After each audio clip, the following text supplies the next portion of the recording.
Halo Mama, selamat datang kembali di Pop Mama Parenting Academy 2020 with Tokopedia. Masih bersama saya, Siska Becker, masih setia nih menyapa Mama semua langsung dari studio IDN Media. Udah hari ketiga loh nih kita Mama sekarang di Popak 2020. Gimana? Udah makin banyak dong ilmu-ilmu yang didapatkan. Nah sekarang kita akan belajar lagi nih Mama mengenai tema yang sangat menarik, yaitu mencetak anak unggul dengan cara hidup bijaksana dan baik. Apa nih yang mau kita bahas kali ini? Moral baik apa yang diajak kepada anak untuk bekal masa depannya, itu satu. Lalu bagaimana cara orang tua bisa mengajarkan kebiasaan baik tersebut dengan efektif? Penting banget kan? Lalu selanjutnya juga tentunya kita akan berbagi mengenai tips dan trik mengajarkan anak-anak mengenai moral baik. Memang kayaknya ini hal yang simpel ya, sangat mendasar. Tapi tentunya juga sangat penting untuk kita pelajari. Nah, saya mau kasih tahu nih, Ma, kalau selama ini Mama ada pertanyaan di sesi kali ini atau mau berbagi cerita terkait sesi ini, boleh banget langsung saja tulis dan share di kolom komentarnya. Oke, tanpa berlama-lama lagi, langsung saja saya mau invite guest speaker kita kali ini, seorang psikolog anak, Mbak Irma Gustiani Andriana. Hai Mbak Irma, apa kabar? Hai Mbak Siska, kabar baik. Sehat-sehat Seneng Mbak? banget deh. Sehat, Alhamdulillah. Dirimu juga sehat? Sehat Mbak, seneng banget nih bisa jumpa secara virtual sama Mbak Irma Iya. buat bagi-bagi ilmu dan juga bagi-bagi inspirasi buat semua mama yang udah menyimak nih sekarang. Mungkin Mbak Irma mau sapa-sapa dulu nih semua mama yang sedang nontonin kita berdua. Oke, hai Mama, apa kabar? Senang hati sekali saya hari ini akan ngobrol sama Mbak Siska mengenai bagaimana sih caranya kita ini supaya anak-anak kita ini bisa menjadi anak-anak yang memiliki pribadi yang unggul. Jadi jangan lupa ya, simak terus. Seneng banget deh. Oke Mbak Irma, langsung aja nih ya, aku mau bertanya seputar tema kita, mencetak anak unggul dengan cara hidup bijaksana dan baik.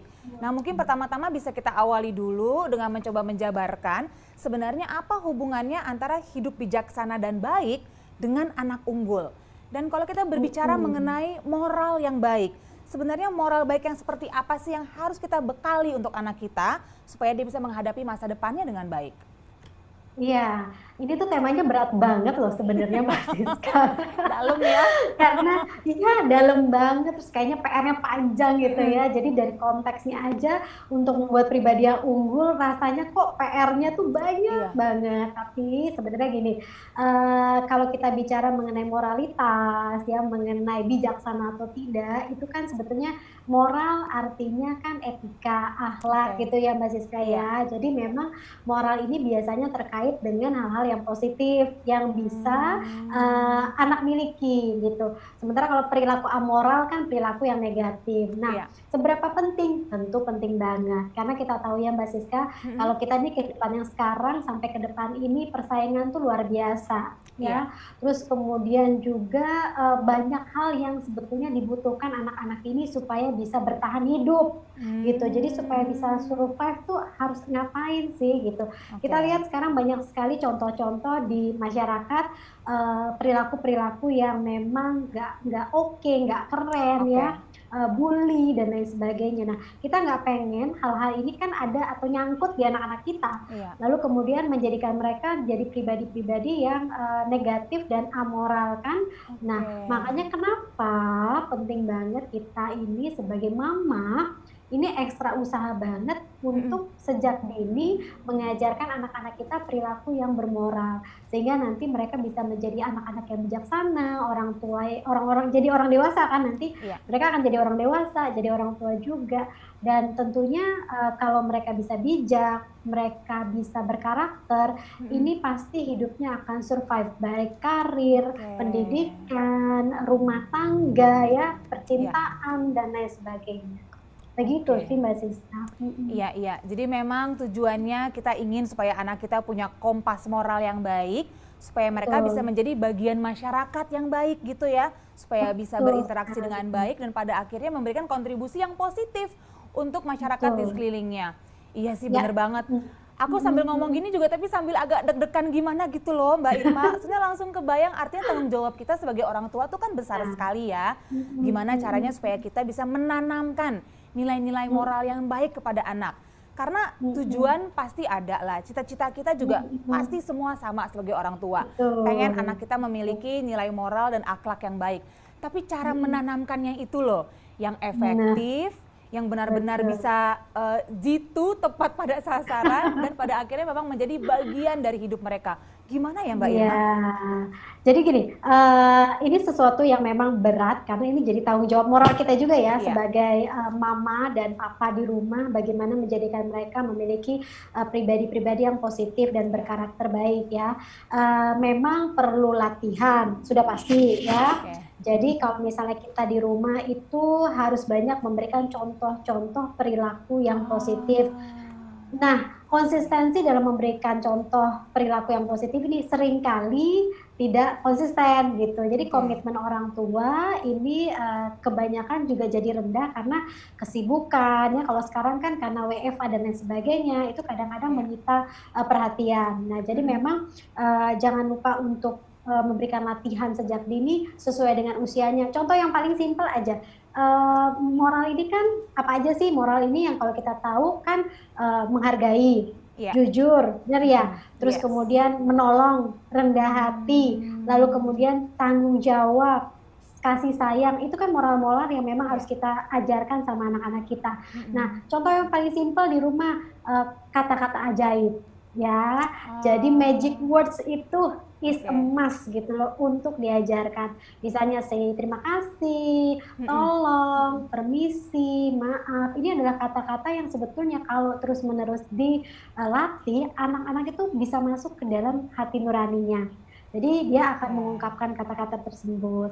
Lalu kemudian bicara kejujuran. Nah, ini seringkali orang tua yang suka gini loh, artinya orang tua kadang-kadang mereka memanfaatkan otoritasnya sebagai parent, jadinya bisa tanda kutip nih, ya terserah aja gitu ya, jadinya nggak jujur sama anaknya ya. Jadi sebetulnya kejujuran itu harus banget dari sejak dini. Jadi misalnya ya udah besok aja nanti mainannya ya, udah hari besok kan, ternyata nggak dibeliin juga nih. Jadi janji tinggal janji gitu ya. Sementara kalau misalnya memang kita nggak bisa ya kita bilang sama anak gitu ya. Jadi belum afford, belum bisa. Nah itu kejujuran itu penting. Terus misalnya hal yang sederhana aja toleransi.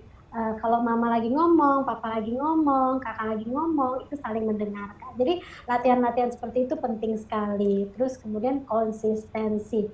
Satu lagi yang penting apresiasi. Nah Mbak Siska, jadi kita sebagai orang tua perlu sekali untuk mengapresiasi hal-hal positif yang sudah dilakukan anak. Sekecil apapun dan sesederhana apapun yang bisa dia lakukan sesuai dengan usianya gitu. Oke. Aduh nih reminder yang penting banget dari Mbak Irma, sekaligus juga agak jelek ya, bahwa sebenarnya pelajaran moral untuk anak itu dimulai dari orang tuanya sendiri. Kita harus memberikan contoh setiap hari secara konsisten kepada anak bagaimana sebenarnya hidup yang sesuai dengan nilai-nilai moral yang baik gitu kan. Karena bener sih Mbak Irma ya, anak-anak itu kalau ngikutin kata-kata nggak bisa, tapi kalau ngikutin contoh mereka akan terbiasa sendiri gitu nantinya ya. Pasti, betul. Oke. Nah, dan satu lagi juga tadi yang Mbak Irma berikan input menurut saya sih benar-benar kayaknya penting banget, yaitu memberikan apresiasi kepada anak-anak kita, ya kan? Kayaknya ini jadi reminder juga karena kebanyakan mungkin orang tua masih kepikiran kita kasih apresiasi pada anak kalau mereka nilainya bagus misalnya, kalau mereka mencetak prestasi. Tapi kadang-kadang kalau misalnya bersikap baik, bersikap sesuai dengan nilai moral, bersikap yang berakhlak malah nggak dipuji gitu ya Mbak Irma ya. Nah bagaimana caranya kita bisa memberikan apresiasi kepada anak saat mereka melakukan tindakan yang baik ataupun bermoral? Sarannya gimana nih Mbak Irma? Nah itu dia, kita tuh sekarang kebanyakan, nggak sekarang ya, dari dulu sebenarnya mindsetnya mindset akademisi gitu ya. Sebenarnya nggak ada yang salah dengan itu, cuman balik lagi bahwa sesungguhnya prestasi itu bisa dinilai dari hal-hal sederhana yang dilakukan oleh anak. Contohnya aja misalnya tiba-tiba dia ngeberesin mainannya sendiri gitu kan, mungkin karena sebelumnya kita udah ajarin ya, kita sering reminder, lalu dia beresin mainannya. Itu sebetulnya adalah sebuah prestasi karena dia berproses menjadi pribadi yang disiplin. Nah, disiplin kan juga moral. Nah, Iya. ketika dia membereskan, kita kasih apresiasi. Apresiasi yang paling murah meriah, Mm-mm. tapi paling betul-betul sangat bermakna dalam hidup anak itu Iya. memang kata-kata. Oke. Jadi kalimat yang positif. Sama satu lagi, kalau bisa skin to skin body contact. Jadi Oh. perbanyak yang namanya sentuhan ke kulit Oh. langsung. Iya, Kita kan iya. seringkali misalnya pegang pundak Ah, ah. ya, tapi kalau misalnya bisa mungkin ke pipi, ke Oke. tangan, ke rambut. Jadi sentuhan skin to skin ini sebenarnya apresiasi yang sungguh sangat tak ternilai lah istilahnya. Itu tuh Iya. ada efek secara psikologis. Jadi kalau anak lakukan hal-hal baik, langsung diberikan reward apresiasi. Terus kemudian juga ya kitanya harus juga melihat kemampuan anak ya. Mm-mm. Jadi kapasitasnya di saat itu mampunya seperti apa sih? Karena seringkali kita merasa kecewa dan nggak mengapresiasi anak. Kitanya sebagai mama itu sudah punya standar yang tinggi banget. Mm-mm, Nah, mm-mm. jadi ketika melihat anak baru mampunya mengerjakan hal sederhana, kita jadinya nggak mengapresiasi itu gitu. Kok Oke. cuman segitu sih Iya, gitu. iya. Dan kemudian apresiasi lainnya memang harus diberikan secara langsung. Kalau mau Mm-mm. berikan reward berupa materi gimana? Boleh saja, tapi kalau misalnya bisa, sebaiknya tidak perlu terus-menerus. Iya. Sehingga anak belajar bahwa menghargai dan saling memberikan apresiasi itu tidak melulu yang terkait dengan namanya material. Itu yang paling penting. Oke, aduh aku suka Begitu. banget tuh Mbak Irma dengan ide memberikan apresiasi lewat sentuhan, lewat Ya, pelukan gitu ya. Karena bukan hanya kita mm-mm, mengkondisikan supaya anak senantiasa berpikir bahwa berbuat baik itu memang membuat mamanya senang dan membuat suasana jadi mm-mm, menyenangkan, tapi juga menciptakan bonding ya antara anak dan orang pasti. tua. Oke. Betul, Nah, betul. kalau aku sih misalnya sampai anak aku beresin mainan-mainannya, kayaknya sih aku bukan peluk lagi, aku bikin tumpengan, kayaknya seneng banget. Keajaiban kalau itu. Tapi aku Iya. coba deh nanti Mbak Irma di rumah. Harus dong dicoba Yes. ya. Nah, gimana kalau sekarang kebalikannya nih Mbak Irma? Kalau misalnya Hmm, anak berbuat baik, kita kan apresiasi. Tapi kalau anak hmm, berbuat salah, yang jelas-jelas hmm, bertentangan nih dengan apa yang hmm, kita hmm, inginkan anak lakukan. Bagaimana hmm, caranya kita menyampaikan tanpa hmm, mungkin hmm, membuat dia jadi down atau malah jadi sakit hmm, hati gitu. Kalau menurut Mbak Irma hmm, gimana nih stepnya, hmm, approach-nya yang paling tepat? hmm. Oke, yang pasti pertama kan kalau kita berkomunikasi dengan anak itu yang paling penting adalah sekuritas. Oke. Anak merasa aman nggak nih dulu sama ibunya, sama bapaknya gitu Mm-mm. kan. Jadi ketika anak melakukan kesalahan, itu memang sudah pasti kita perlu mengoreksi. Oke. Mengoreksinya bagaimana? Mengoreksi dengan cara yang tepat, itu tentu menggunakan cara-cara yang positif. Ya. Bukan berarti kita nggak boleh marah, kita Mm-mm. boleh mengadres ya, menyatakan bahwa mama marah loh kak, tapi Oke. tidak perlu dengan menggunakan tonality atau suara yang memang menggelegar misalnya Oh, atau oke. misalnya berteriak ya, Mm-mm, atau mm-mm. menggunakan kata-kata yang memang melukai secara emosi ya, contoh Oke. kata-kata yang menjatuhkan harga dirinya ya. Mm-mm, Nah, mm-mm. itu juga sebaiknya harus dihindari karena pasti akan menyisakan perasaan tidak nyaman. Kalau Oke. anaknya sudah bisa diajak komunikasi, ajak anak untuk duduk bareng. Mm-mm. Jadi ketika dia salah saat itu, kita nggak langsung menyalahkan atau menyerang dia. Iya. Kebanyakan kan kita jadinya jatuhnya menyerang anak ya. Nah, kalau anak merasa Hmm. terancam, dia jadi defensif. Ketika Oke. dia defensif, dia Iya. pasti nggak jujur gitu. Oke. Jadi dia berusaha untuk menutupi kesalahannya. Tapi kalau kita merangkul dia, Kak, Mm-mm. duduk ya, Mama pengen bicara. Nah, kita pakai I statement tadi. Jadi lebih ke kita, Mama ingin bicara ya, Kak, karena menurut Mama ini penting. Kalau anaknya sudah umur 4, 5, 6 itu sudah bisa Oke. diajak komunikasi. Sampaikan yang Oh. benar-benar faktanya. Iya. Tadi menumpahkan makanan sengaja gitu ya. Mungkin dia cari Mm-mm. perhatian gitu ya ke lantai. Kita Oke. kan mengobservasi kan dan kemudian ya itu kita sampaikan. Jadi faktanya seperti apa? Karena Iya, iya, kadang-kadang anak iya. nggak ngerti fakta. Lalu Oke. kemudian kalau anak jujur ya diapresiasi, Mm-mm. mengucapkan terima kasih ya sayang ya kamu sudah jujur dan mama sangat mengapresiasi itu. Itu menjadi penting. Tambah lagi tadi skin to skin body Iya. contact. Kalau dia Oke. sudah nyaman nih Mbak Siska, Mm-mm. dia pasti akan jujur apapun itu bentuk kesalahan yang dia perbuat. Jadi dia merasa secure sekali dengan kita, begitu.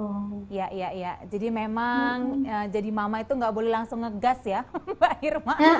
Sabar dulu. Harus belajar Belajar sabar sabar, dan harus panjang sabar.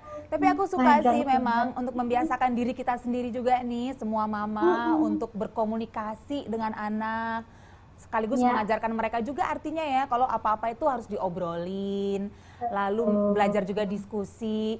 Dan tadi kayaknya Ya, juga ada faktor-faktor mereka belajar mengenali emosi mereka artinya, ya kan? betul, Oke, betul, oke. betul. Nah, aku juga pengen Mm-mm. tahu nih, mungkin banyak mama nih yang juga bertanya-tanya sekarang sebenarnya kalau Mm-mm. berbicara mengenai moral baik. Sebenarnya moral Mm-mm. baik apa aja sih yang harus banget dimiliki oleh anak? Mm-mm. Karena Mm-mm. ya kadang-kadang kan kita suka banyak lah gitu ya yang suka lupa nih untuk senantiasa mengingatkan Mm-mm. yang tadi ya kata-kata ajaib tadi Mbak Irma, Mm-mm. maaf, terima kasih dan juga Mm-mm. minta tolong. Mm-mm. Apakah itu Mm-mm. saja atau ada hal-hal lain yang paling mendasar Mm-mm. yang mungkin bisa Mm-mm. menjadi semacam pondasi deh. Dari situ kita Mm-mm. berangkat mulai mengajarkan nilai-nilai moral kepada anak-anak, mungkin khususnya anak-anak yang usia dini, Mbak Irma. Mm-mm. Ya balik lagi, kita ini kan pasti adalah makhluk sosial ya. Mm-mm. Kita nanti pastinya akan berinteraksi dengan masyarakat yang luas. Nah, fungsi kita Oke, mengajarkan anak-anak moralitas itu karena nantinya kita akan mengajarkan dia bagaimana berelasi. ya, Nah, bagaimana caranya? Ya tadi, kalau tadi kan magic words itu memang is a must ya. oke, Dan kemudian moral apa lagi? Nah, setiap keluarga punya value-nya masing-masing, Mbak mm-mm. Siska. Jadi mungkin ada yang mengedepankan toleransi, tapi ada juga yang mengedepankan Oh, mengenai tanggung jawab sebagai prioritas oke, utama. Jadi oke, balik lagi, papa mama harus mengkomunikasikan dalam keluarga peta family-nya, peta mm-mm. keluarganya itu Mm-mm. dilihat sebetulnya value keluarga kita apa ya. Kalau mau Hmm, di randomin aja sebenarnya mm-mm. kayak misalnya kasih sayang itu hal yang Oke, paling penting ya. iya, Jadi bagaimana seorang anggota keluarga itu saling menyayangi. Di situ include yang namanya saling menghargai, saling oke, menghormati, menghargai perbedaan pendapat, bahkan fisik ya. iya. Bahkan yang satu keluarga kakak adik bisa beda dong tone kulitnya, warna Oh, rambutnya. Nah, dari situlah kita bisa saling menghargai. Terus oke, kemudian ada juga value tadi kan, mm-mm. honest, Mm-mm, kejujuran. mm-mm. Itu udah paling penting sekali ya, karena itu Oke, berhubungan juga sama konteks spiritual mm-mm, ya. mm-mm. Makanya kenapa untuk bisa mengajarkan anak-anak ini mengenai moralitas, fondasi dasarnya juga terkait sama masalah-masalah spiritual. Nah, itu yang Oke, perlu untuk diajarkan juga dalam keluarga. Lalu kemudian nanti level naik berikutnya tanggung jawab, terus kemudian disiplin ya, tolong menolong. Nah, jadi tergantung pada values keluarga itu masing-masing seperti apa. oke. Nah, ini Gitu. menarik nih, Mbak Irma. Kalau kita Hmm, misalnya mengacu kepada nilai-nilai keluarga kita masing-masing yang tentu berbeda-beda ya hmm, setiap keluarga soalnya kan punya betul. pengalaman yang berbeda, latar belakang yang berbeda, Ya, sehingga values-nya juga berbeda.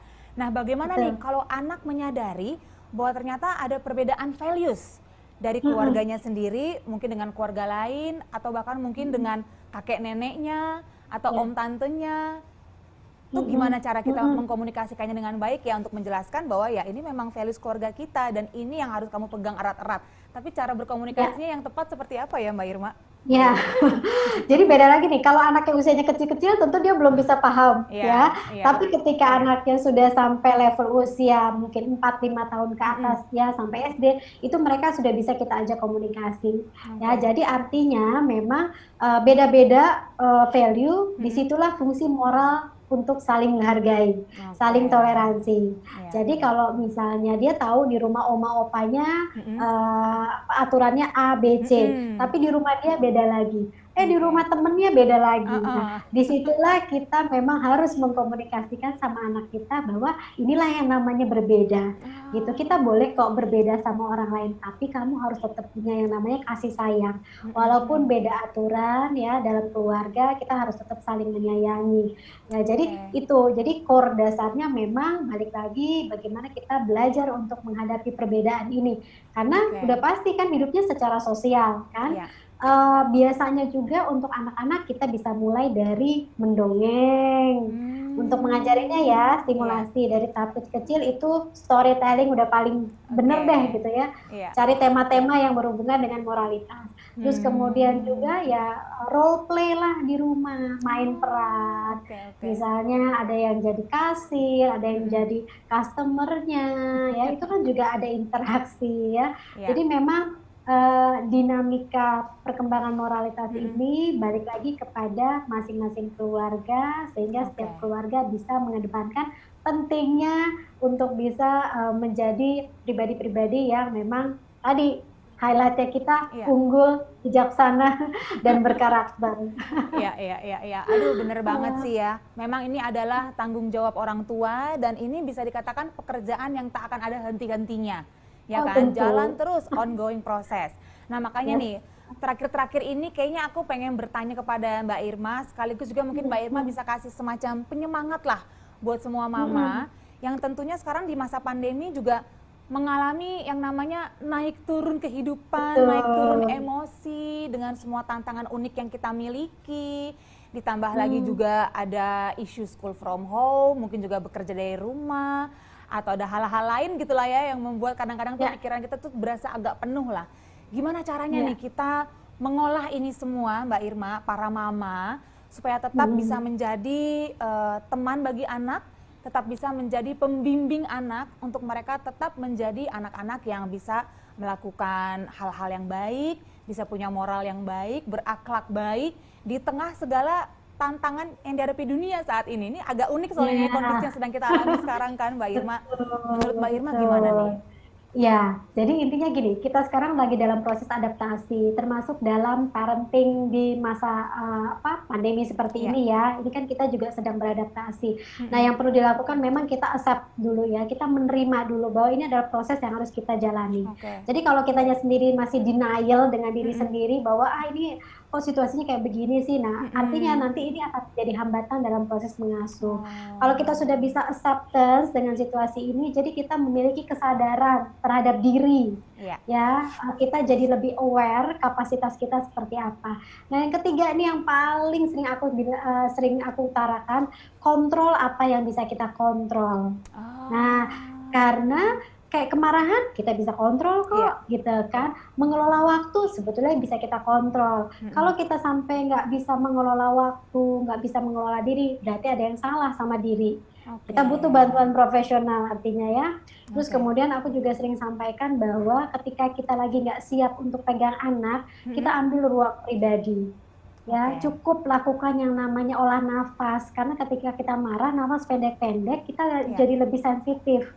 Jadi ambil waktu sebentar, titip anaknya dulu sama suami atau sama pengasuh, atau kalaupun nggak ada mereka, kita tetap bisa observasi dari jauh, tapi kitanya narik diri sebentar, ambil waktu sebentar, ketika kita sudah bisa rileks sama situasi ini, baru nanti kita hadapi anaknya. Kalaupun anaknya rewel, bosen, jenuh, kitanya sudah siap, kita nggak akan dapat feedback negatif. Justru kita akan memberikan hal-hal positif. Dan kemudian buat mama semua, ini adalah situasi yang hampir dirasakan hampir ratusan juta orang di dunia. Jadi nggak sendirian. Kita sekarang semua harus saling bantu. Salah satunya dengan kegiatan ini sebenarnya. Kita bisa saling support, memberikan dukungan sosial walaupun dari jauh aja sebenarnya. Saling menguatkan. Oke. Aduh, mudah-mudahan langsung merasa tenang ya semua mama ya, bahwa ini adalah masalah yang kita hadapi bersama-sama. Mama nggak sendirian, dan memang wajar kalau kadang-kadang merasa mungkin agak capek, agak lelah. It's okay. Boleh ambil me time sejenak mungkin buat beristirahat, namanya juga manusia ya, bisa capek. Yang penting adalah kita benar-benar men-charge kembali gitu ya tenaga dan pikiran kita, supaya saat bersama dengan anak kita bisa fokus sepenuh hati, sepenuh jiwa, sepenuh raga kita untuk anak-anak kita tercinta. Aku seneng banget Mbak Irma dengan sharing-sharing kita, banyak banget poin-poin keren, masalah komunikasi, masalah menanamkan nilai-nilai moral dengan cara yang halus, dengan cara yang benar-benar menyenangkan, sehingga anak-anak juga bukan hanya menjadi anak-anak yang bermoral baik, tapi juga anak-anak yang dekat dengan orang tuanya dan mau cerita apa aja gitu ya, tujuan akhirnya jadinya Mbak Irma ya. Betul sekali Mbak Siska. Oke Mbak Irma, nggak sadar nih saking serunya kita ngobrol-ngobrol, ternyata lumayan panjang sesi kita, jadi mesti kita sudahi nih. Tapi terima kasih banyak. Nggak berasa banget ya. Terima kasih loh Mbak Siska diajak ngobrol. Iya, sama-sama. Sehat-sehat ya Mbak Irma ya. Semoga bisa jumpa di Sehat lain juga Mbak Siska. kesempatan. Terima Ya, terima kasih. kasih. Demikian ya Mama ya, sudah usai bincang-bincang saya dengan Mbak Irma berbicara mengenai bagaimana nilai moral itu sangat penting untuk membentuk anak unggulan. Semoga Mama semua bisa mendapatkan manfaat dari bincang-bincang saya bersama Mbak Irma. Gak terasa udah harus saya akhiri karena saking panjangnya ngobrol-ngobrol kita. Sekali lagi terima kasih banyak buat semua Mama yang masih setia bergabung di acara Pop Mama Parenting Academy 2020 with Tokopedia. Terima sekali lagi untuk Mbak Irma yang sudah gabung. Sampai jumpa di lain kesempatan tentunya. Dan begitu pun juga dengan Mama semua. Sampai jumpa lagi di sesi berikutnya di Popak 2020. Bye!